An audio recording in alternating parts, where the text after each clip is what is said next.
आज जो मामला हमारे पास आप सभी के लिए है वो वास्तव में एक अविश्वसनीय मामला है। इस महिला ने वास्तव में सबसे खराब चीज से गुजरने के बाद जो साहस और शक्ति दिखाई वो वास्तव में आश्चर्यजनक है। ये कुल मिलाकर एक बहुत ही दुखद और विनाशकारी मामला है, लेकिन हम वास्तव में आपको जूडी मिलोनोव्स्की की दिल दहला देने वाली कहानी के बारे में बताएंगे। लेकिन कहानी पर आगे जाने से पहले हमारे इस चैनल को सब्सक्राइब कर लें और हमारे अगले वीडियो की नोटिफिकेशन के लिए बेल आइकन को प्रेस करना ना भूलें। जूडी मिलोनोव्स्की का जन्म 26 अगस्त 1983 को हुआ था। वो अपने माता पिता की पहली संतान थी। जूडी को कुल मिलाकर एक परिवार से जाना जाता था जो एक खुशहाल बचपन वाला प्यारा सा परिवार था। उसका एक छोटा भाई था जिसका नाम पैट्रिक और एक बहन थी जिसका नाम डेनियल था, जिसे वो बेहद प्यार करती थी। वो बड़ी होकर बेहद खूबसूरत थी। उसने अपने हाई स्कूल में मिस न्यू अल्बानी और होमकमिंग क्वीन का ताज पहनने सहित कई सौंदर्य प्रतियोगिताएं जीती। 2001 में न्यू अल्बानी हाई स्कूल से स्नातक करने के बाद जूडी ओहायो स्टेट यूनिवर्सिटी चली गई। जूडी को अंदर और बाहर से एक खूबसूरत इंसान के रूप में जाना जाता था। वो बिना किसी निर्णय के सभी लोगों से बिना शर्त प्यार करने की अपनी विशेष क्षमता के लिए जानी जाती थी। स्वतंत्र भावना और त्वरित बुद्धि के साथ वो एक ऐसी व्यक्ति थी जो अपने आसपास के लोगों को हमेशा मुस्कुराने और अच्छा महसूस कराने में सक्षम थी। वो दूसरों की ज़रूरतों को अपनी ज़रूरतों से पहले रखने के लिए जानी जाती थी। जूडी की मां ने कहा कि जूडी हमेशा से साधारण और अच्छा जीवन जीना चाहती थी। वो एक सामान्य और अच्छे घर में रहना चाहती थी और वो 2 बच्चे चाहती थी। ऐसा लगता था कि वो अपना जीवन जीना शुरू कर रही थी जो वो हमेशा से चाहती थी। उसकी शादी एक रॉन नामक व्यक्ति से हुई और इस जोड़े की 2 बेटियां हुई। केलिन, जिसका जन्म 12 मार्च 2004 को हुआ था, और मेडिसन, जिसका जन्म सितंबर 2007 में हुआ। निश्चित रूप से जूडी को अपनी बेटियों से बहुत प्यार था। वो उन्हें अपने दिल के रंग कहती थी। हालांकि जब जूडी मेडिसन के साथ गर्भवती थी तब रॉन ने जूडी को धोखा दिया और जूडी और रॉन के बीच का रिश्ता टूट गया। यहाँ से वो निश्चित रूप से अलग हो गए। जूडी जब छोटी थी तो उसे ओवेरियन कैंसर का पता चला, जिसे उसने पहली बार हरा दिया और वो ठीक हो गई। हालांकि 2006 तक दुर्भाग्य से उसका कैंसर वापस आ गया। कैंसर वापस आने के बाद डॉक्टरों ने जूडी की पूरी हिस्टेरोक्टोमी की, लेकिन इससे और अधिक समस्याएं पैदा हो गई, जिनसे निपटने के लिए जूडी ने ओपियोइड नामक नशीले पदार्थ के दुरुपयोग से जूझना शुरू कर दिया। वो सारा दर्द जो उसे उस सर्जरी से मिला, जो दुर्भाग्य से उस समय के दौरान एक बहुत ही सामान्य घटना थी। अत्यधिक ओपियोइड दवाओं के नुस्खे के कारण वो इस हद तक पहुंच गई कि उसके बीमा ने उन ओपियोइड को कवर करना बंद कर दिया जिस पर वो भरोसा करती थी। इसलिए दुर्भाग्य से उसने ओपियोइड का उपयोग करना बंद कर दिया और उसकी जगह स्ट्रीट ड्रग्स की ओर रुख कर लिया, और इसके माध्यम से उसे हेरोइन की लत लग गई। हालांकि उसके परिवार ने उसे समर्थन देने के लिए कड़ी मेहनत की, उसके बच्चों को पालने में मदद की और उसकी लत से उभरने में मदद करने के लिए जो कुछ भी वो कर सकते थे उन्होंने किया। कुछ समय बाद वो फिर से अपने पैरों पर खड़ी हुई और उसने वास्तव में बहुत प्रगति करना शुरू कर दिया। उसके पास अपना खुद का अपार्टमेंट था। वो पुनर्वसन के लिए वहां गई थी और उसे विकलांगता वेतन चेक के माध्यम से आय मिल रही थी, जो उसे कैंसर और अन्य मुद्दों के कारण मिल रही थी। साथ ही उसकी मां ने भी उसके बिल भरने में मदद की। लेकिन 2014 तक ये वो समय भी था जब माइकल स्लेगर नाम का एक व्यक्ति फेसबुक के माध्यम से जूडी तक पहुंचा और दोनों जल्दी से एक दूसरे से जुड़ गए। अब माइकल जूडी एक दूसरे को पहले से ही जानते थे। माइकल रॉन और उसके दोस्तों के अन्य समूह को जानता था, और उन्होंने एक साथ समय भी बिताया था, इसलिए वो एक दूसरे को जानते थे। और वर्षों तक एक दूसरे को न देखने या बात न करने के बाद माइकल जूडी के पास पहुंचा और वो फिर से जुड़ गए। वो अपनी पहली डेट पर गए और उसके बाद ये जोड़ी लगभग अविभाज्य हो गई। उस समय वो माइकल के बारे में नहीं जानती थी कि उसका एक लंबा आपराधिक इतिहास है। उसने चोरी, पीछा करना, घरेलू दुर्व्यवहार, बलात्कार, हमला करना और तोड़-फोड़ करना जैसे अपराध किए थे। किसी को नहीं पता था कि वो इतने खतरनाक आदमी को अपने जीवन में और अपने परिवार में ला रही थी। माइकल और जूडी के बीच का रिश्ता बहुत ही जहरीला था। पहली घटना जिसमें पुलिस शामिल हुई वो मई 2015 में हुई थी। दोनों के बीच बहुत आक्रामक झगड़े और बातचीत हुई थी। जूडी या तो चिल्लाती या वो वापस लड़ती थी या वो वहाँ से चली जाती थी। और माइकल आमतौर पर वो होता था जो इन घटनाओं की रिपोर्ट करने के लिए 911 पर कॉल करता था। इसलिए कभी कभी ऐसा होता था कि दोनों लड़ते थे और जूडी घर में खुद को लॉक कर लेती थी, या वो जवाब में चिल्लाती थी या किसी भी तरह से वापस लड़ने की कोशिश करती थी। हालांकि एक के बाद एक कॉल करने के बाद अंततः 30 से अधिक अलग अलग घटना कॉलों को जोड़कर पुलिस को ये महसूस हुआ कि अक्सर जूडी को नियंत्रित करने और उसे अधीनता के लिए डराने के एक तरीके के रूप में माइकल पुलिस को कॉल करता था। उनका मानना था कि उसने इसका उपयोग मूल रूप से यह कहने के लिए किया था कि पुलिस मेरी तरफ है और वो जानते हैं कि तुम गलत हो। अगर हम इसी तरह से लड़ते रहे तो तुम मुसीबत में पड़ जाओगी। जब वो दोनों एक दूसरे को डेट कर रहे थे तब माइकल जूडी को ड्रग्स मुहैया कराता था जो वो लेती थी, भले ही वो खुद कोई ड्रग्स नहीं लेता था। इससे ये पता चलता है कि मूल रूप से उसे ये पसंद था कि वो ड्रग्स पर निर्भर थी, जिससे वो उस पर और अधिक निर्भर हो गई, क्योंकि वो ही था जो उसके लिए ड्रग्स लाता था, जिससे वो माइकल के पास वापस आती थी क्योंकि उसे उसकी ज़रूरत थी। उनके बीच रिश्ते में चीज़ें इतनी खराब हो गई कि बोनी, जूडी की माँ, ने जूडी को उनके रिश्ते से बाहर निकालने की कई बार कोशिश की, लेकिन हर बार कोशिश करने पर जूडी ने कहा कि वो डरी हुई थी। उसने माइकल को छोड़ने की बात पर कहा कि माइकल ने कई बार जाने की कोशिश करने पर उसे जान से मारने की धमकी दी और उसने कुछ मौक़ों पर पुलिस से मदद लेने की कोशिश भी की थी। एक बार उसे याद आया कि उसने पुलिस को फ़ोन किया था और उनसे मदद मांगी थी। उसने पुलिस को बताया कि उसे डर है कि माइकल उसे मार डालेगा। हालांकि उस समय पुलिस को उसकी चिंता नहीं थी और उसे कोई मदद नहीं मिली।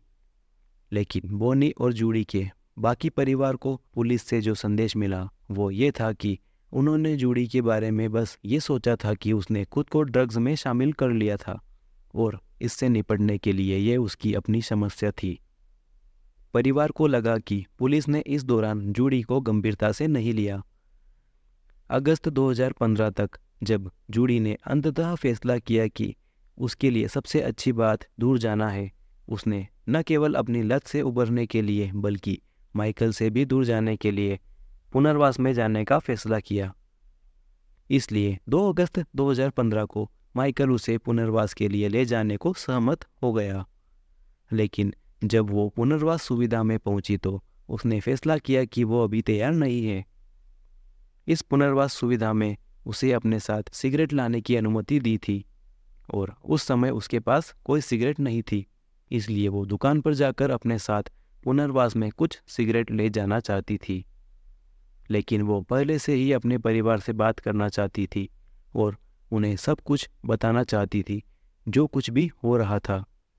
लेकिन जब वो पुनर्वास सुविधा से गैस स्टेशन तक गाड़ी चला रहे थे तो दोनों किसी बात पर आपस में बहस कर रहे थे और आपस में लड़ते रहे। जिस समय वो सिगरेट लेने के लिए गैस स्टेशन पहुंचे तब तक चीज़ें बहुत बिगड़ गई थी। माइकल सिगरेट लेने के लिए स्पीडवे गैस स्टेशन के पास चला गया, जबकि जूडी अपने लिए कुछ समय पाने के लिए स्पीडवे के पीछे चली गई। लेकिन जब माइकल वापस आया तो उसने जूडी को स्पीडवे के पीछे पाया और उस समय उनकी बहस और अधिक बढ़ गई। वहाँ मौजूद गवाहों ने बताया कि जूडी ने माइकल पर अपना सोडे से भरा ग्लास छिड़क दिया।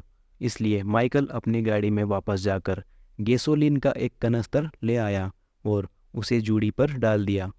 इसके बाद माइकल को अपनी कार में लौटते हुए देखा गया। वो कार में वापस लौट आया, जहाँ से उसने एक लाइटर उठाया और कुछ सेकंड बाद वापस कार से बाहर आ गया। फिर वो जूडी के पास गया और उसने उसे आग लगा दी।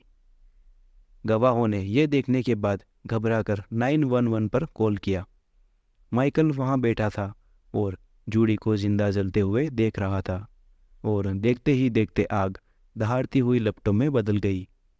वहां मौजूद दर्शकों को पता चल गया था कि कुछ भयानक हुआ है। जब तक अधिकारी घटनास्थल पर पहुंचे और माइकल से बात की, तब तक ये किसी दुर्घटना के जैसा नहीं लग रहा था। उसने मूल रूप से पुलिस को ये बताने की कोशिश की कि पूरी घटना एक दुर्घटना थी। उसने कहा कि जूडी पर कुछ गैस के छींटे गिर गए थे और वो सिगरेट जलाने के लिए लाइटर का उपयोग कर रही थी, तो उसने तुरंत आग पकड़ ली। लेकिन पुलिस अधिकारी बता सकते हैं कि यह घटना उसके करीब भी नहीं थी। उसके पूरे शरीर में आग लग गई थी और वो बहुत गर्म थी। उसके कपड़े पिघल रहे थे। यह बहुत ही भयानक था। इसलिए माइकल ने तुरंत अपनी कहानी बदल दी और उसने स्वीकार किया कि दोनों लड़ रहे थे और जूडी ने उस पर अपना सोडा छिड़क दिया। इसलिए उसने कार में रखे कनेस्तर से जूडी पर गैस छिड़क कर उसका जवाब दिया। लेकिन उसने उनसे कहा कि चीज़ें वास्तव में यहीं पर शांत हो गई थी। इसलिए जूडी ने एक सिगरेट निकाली और वो लाइटर से उसके लिए सिगरेट जलाने गया और तभी वो आग की चपेट में आ गई। लेकिन पुलिस को तुरंत पास के एक बैंक से सीसीटीवी वीडियो मिला, जिसमें स्पष्ट रूप से उसे जूडी पर गैस डालते हुए दिखाया गया था। और जब गवाहों से पूछताछ की गई तो उन्होंने पुष्टि की कि ऐसा लग रहा था कि उसने जानबूझकर जूडी को आग लगाई थी। इसके बाद तुरंत जूडी को अस्पताल भेजा गया, जहां उसके बचने की उम्मीद नहीं थी। सभी को उम्मीद थी कि वो जीवित नहीं रहेगी, कुछ घंटे या कुछ दिन, लेकिन इससे ज़्यादा नहीं। उसके शरीर का 95% से अधिक हिस्सा तीसरी और चौथी डिग्री तक जल गया था, जो बहुत भयानक था। उसे 50 से अधिक अलग अलग सर्जरी और प्रक्रियाओं से गुजरना पड़ा, जिसमें कई संक्रमण भी शामिल थे, जिससे उसे कई बुखार शुरू हो गए।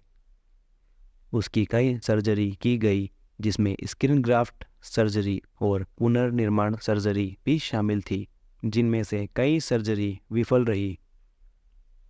उसके सारे बाल जल गए, कई उंगलियां खत्म हो गई और उसने अपने कान भी खो दिए। वो कई हफ्तों तक कोमा में रही और पूरे प्रवास के दौरान कोढ़ित रही। कई बार जीवन रक्षक उपायों की आवश्यकता के कारण उसे सांस लेने में कठिनाई होती थी। वो अपने शरीर को हिला नहीं पाती थी और अगर वो ऐसा करती तो उसे असहनीय दर्द होता था। लेकिन इन सब के दौरान जूडी ने संघर्ष किया। उसके परिवार ने कहा कि उसने अपने दांत पीस लिए थे और वो जीवित रहने के लिए दृढ़ थी, ताकि वो अपनी कहानी बता सके। उसी समय माइकल को गिरफ्तार कर लिया गया और उस पर फिर से गंभीर आगजनी और गुंडागर्दी का आरोप लगाया गया। क्योंकि जूडी बच गई थी, इसलिए वो जानता था कि जूडी अपने ही मुकदमे में गवाही देने में सक्षम होगी। वो जानता था कि जूडी जिस हालत में है और जो कुछ उसने सहा था, उसके शब्दों को सुनकर जूरी उसे जब तक संभव हो सके सलाखों के पीछे रहने के लिए और भी अधिक प्रेरित करेगी, ताकि वो आरोपों के खिलाफ कोई प्रतिस्पर्धा न कर सके। और इसके लिए उसे 11 साल तक सलाखों के पीछे रहने की सज़ा सुनाई गई थी, जो किसी पर इस प्रकार की सज़ा के लिए अधिकतम समय था।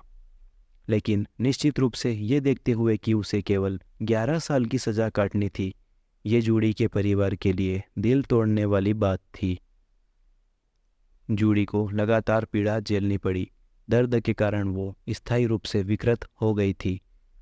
वो अपने अस्पताल के बिस्तर से कभी भी पहले जैसी नहीं हो सकती थी। जूडी जीना चाहती थी ताकि वो बदलाव कर सके जो वो देखना चाहती थी। वो चाहती थी कि इस प्रकार के आरोप से संबंधित कानूनों को उसी समय बदल दिया जाए। उसकी हालत खराब होने लगी, लेकिन उसने जांचकर्ताओं से बात की और यह स्पष्ट था कि जूडी को स्पष्ट रूप से सब कुछ याद था कि उसके साथ क्या हुआ था और वो अपने साथ हुए अपराध की सच्चाई बताना चाहती थी। इसलिए लगभग 1.5 साल के बाद उसने अपनी दर्द निवारक दवाएं लेना बंद करना शुरू कर दिया, जिससे कुछ हफ्तों की अवधि के दौरान उसे और भी अधिक दर्द और पीड़ा को सहन करना पड़ा, ताकि वो ये साबित कर सके कि वो अपनी कहानी बताने के लिए सही मानसिक स्थिति में है। वो जानती थी कि संभावना है कि वो मर सकती है, लेकिन फिर भी वो ऐसा करना चाहती थी। वो चाहती थी कि वो माइकल पर उसकी मौत के बाद होने वाले अपरिहार्य हत्या के मुकदमे के खिलाफ गवाही दे सके। इसलिए उसने उस दिन की घटनाओं के बारे में बोलते समय स्पष्ट रूप से और सशक्त रूप से बात की। अभियोजन पक्ष द्वारा उससे पूछताछ की गई और साथ ही उस दिन के बारे में बोलते समय माइकल के वकील द्वारा जिरह की गई, जिसमें उसने कहा कि माइकल उसे पुनर्वास केंद्र में ले जा रहा था, जहां उसे उस दिन चेक इन करना था। लेकिन जैसा कि मैंने कहा, उसने उस समय फैसला किया कि वो अभी तुरंत नहीं जाना चाहती है, और उसने फैसला किया कि खुद को प्रतिबद्ध करने से पहले वो फ़ोन पर बात करना चाहती है। उसने अपनी बेटियों और अपनी माँ को फ़ोन पर पूरी बात बताई, जिसके बाद वो पुनर्वास को छोड़कर स्पीडवे के गैस स्टेशन पर रुक गए। जब वो गैस स्टेशन पहुंचे तो जूडी और अधिक सिगरेट लेना चाहती थी, क्योंकि उसे पुनर्वास केंद्र में सिगरेट लाने की अनुमति थी और उसके पास अभी कोई सिगरेट नहीं थी। ये ध्यान रखना महत्वपूर्ण है कि उसके पास उस समय सचमुच सिगरेट नहीं थी। उसके पास कोई भी सिगरेट नहीं बची थी, और यही कारण था कि वो और अधिक सिगरेट पाने के लिए गैस स्टेशन के पास वाली शॉप पर जाना चाहती थी। लेकिन पूरी कार यात्रा के दौरान दोनों इसी तरह बहस करते रहे। जब माइकल सिगरेट लेने के लिए स्पीडवे के अंदर गया तो जूडी कार से बाहर निकली और कुछ अकेलापन पाने के लिए फिर से अकेले ही स्पीडवे के पीछे चली गई। लेकिन जब माइकल शॉप से बाहर निकला तो उसने देखा कि जूडी अब कार में नहीं थी। इसलिए वो कार में गया और फिर उसका पीछा करने के लिए गैस स्टेशन के पीछे की ओर चला गया। तभी उसने उसे सेफ वे के पीछे पाया। माइकल कार से बाहर निकल गया और दोनों के बीच काफ़ी देर तक बहस होती रही। इस पर जूडी ने स्वीकार किया कि उसने पॉप का कप माइकल पर फेंक दिया, जो उसके ऊपर छिटक गया। फिर उसने कहा कि उसने पूरा कप उस पर फेंक दिया और सब कुछ उस पर गिर गया। माइकल कार की दूसरी तरफ भागा और उसने गैस का बड़ा कनस्तर उठाया और उसके पूरे शरीर पर गैस डाल दी। उसने उसके सिर पर से गैस डालना शुरू किया, कुछ उसके गले में डाला और फिर उसने उसके शरीर के बाकी हिस्सों को गैस से ढक दिया। जूडी ने कहा कि जैसे ही वो गैस डाल रहा था वो बिल्कुल दुष्ट लग रहा था। ऐसा नहीं लग रहा था कि यह कोई मजाक हो रहा हो। वो इसे एक चंचल तरीके से नहीं कर रहा था। अगर ऐसा करने का कोई चंचल तरीका भी होता तो भी वो बहुत बुरा लग रहा था। उसने उसकी चीखों या उसके रोने का कोई जवाब नहीं दिया। वो बस उस पर चिल्लाते हुए और पूरे समय उसका अपमान करते हुए उसके साथ जो कुछ भी करना चाहता था उसने वो सब कुछ किया। लेकिन मदद के लिए चिल्लाने और उसे ये कहने के बाद भी कि वो उसके साथ आएगी, फिर भी वो नहीं रुका। उसने उसकी जेब में हाथ डाला और उसका लाइटर उठाया और उसमें आग लगा दी। उसने ये स्पष्ट कर दिया कि वो गुस्से की स्थिति में था और वो बहुत बुरा लग रहा था। वो उसके साथ कोई संबंध नहीं रखना चाहता था। जिरह के दौरान निश्चित रूप से माइकल के वकील ने जूडी के नशीली दवाओं के उपयोग के इतिहास को सामने लाया कि कैसे कई बार माइकल ने जूडी पर चीज़ें चुराने का आरोप लगाया था, और ये भी बताया कि वो अपनी जान लेने की कोशिश कर रही थी और इस तरह की कई चीज़ें कर रही थी। लेकिन उसने कहा कि उनमें से कोई भी सच नहीं है। उसने उन सभी चीज़ों को सिर्फ माइकल पर अधिक नियंत्रण पाने के लिए बनाया था। उन्होंने घटना के दिन के बारे में भी बात की और माइकल के वकील ने इस बारे में बताया कि जिस समय ये पूरी घटना घटी उस समय जूडी ड्रग्स ले रही थी। माइकल के वकील ने मूल रूप से पूछा कि वो उस समय भाग क्यों नहीं गई जब उसने 30 सेकंड के दौरान उस पर गैस डाली। इसके बाद वो चला गया और लाइटर लेकर वापस आया। इस पर जूडी के वकील ने उन्हें मूल रूप से समझाया कि 30 सेकंड आपके विचार से कई अधिक तेजी से बीतते हैं। वो उस समय गैस उतारने की कोशिश कर रही थी और उसके जूतों में कुछ समस्या थी, जिससे उसके लिए उस समय वापस खड़ा होना भी मुश्किल हो गया था, क्योंकि जब वो उस पर गैस डाल रहा था तब वो गिर गई थी और जिसके बाद उसका वापस उठना मुश्किल हो गया था। और उसने कहा कि वो वास्तव में भागना नहीं चाहती थी, वो सिर्फ उससे विनती करना चाहती थी कि वो उसे कार में वापस आने दे। अगर वो उसे अब और चोट नहीं पहुंचाएगा तो वह उसके साथ आएगी। मूल रूप से ये सब कैसे और क्यों हुआ, किस तरह से हुआ, इस पर जूडी ने जनवरी 2017 में अपना बयान दिया और दुर्भाग्य से 5 महीने से भी कम समय के बाद 27 जून 2017 को जूडी की चोटों के कारण उसकी मृत्यु हो गई और इसके तुरंत बाद माइकल पर उसकी हत्या का आरोप लगाया गया। जब जूडी से उसके बयान में पूछा गया कि वो अपनी इस हालत के लिए माइकल को क्या सज़ा देना चाहती है, जिस पर उसने कहा कि वो चाहती है कि उस पर हत्या का आरोप लगाया जाए और वो चाहती है कि उसे आजीवन कारावास की सज़ा मिले। इसलिए जुलाई 2018 तक माइकल स्लेगर को हत्या के आरोप में दोषी ठहराया और याचिका समझौते के हिस्से के रूप में उसे जेल में जीवन बिताने की सज़ा सुनाई गई। जूडी ने माइकल को माफ़ कर दिया, लेकिन वो चाहती थी कि माइकल अपना जीवन जेल में बिताए और उसे उम्मीद थी कि वो एक बेहतर इंसान बनेगा। ऐसा करना जूडी का एक बहादुर और निस्वार्थ तरीका है। अगर किसी ने हमारे साथ ऐसा किया होता तो हमारे दिल में उसके लिए इतनी माफ़ी नहीं होती। इससे पता चलता है कि वो बहुत मजबूत थी और वो उसे फिर भी माफ़ करना चाहती थी। वो चाहती थी कि माइकल ने पहले भी उसके साथ जो कुछ भी किया उसके बाद भी वो एक बेहतर इंसान बने। जूडी की मृत्यु हो गई और उसकी माँ ने कहा कि जूडी के अंतिम शब्द उसकी बेटियों के लिए थे। वो उनसे प्यार करती थी और उसने कहा कि हमेशा याद रखें कि वो मेरे दिल के रंग हैं। ओहायो में उन हमलों के लिए सख्त कानून बनाने के लिए मांग की गई जिनमें पीड़ित को स्थायी रूप से विकृत कर दिया जाता है, जिसके बाद 7 सितंबर 2017 को ओहायो कानून में जूडी का कानून भी लागू किया गया। ये कानून उन लोगों की सज़ा को बढ़ाता है जो जानबूझकर अपने हमले में किसी अन्य व्यक्ति को विकृत कर देते हैं।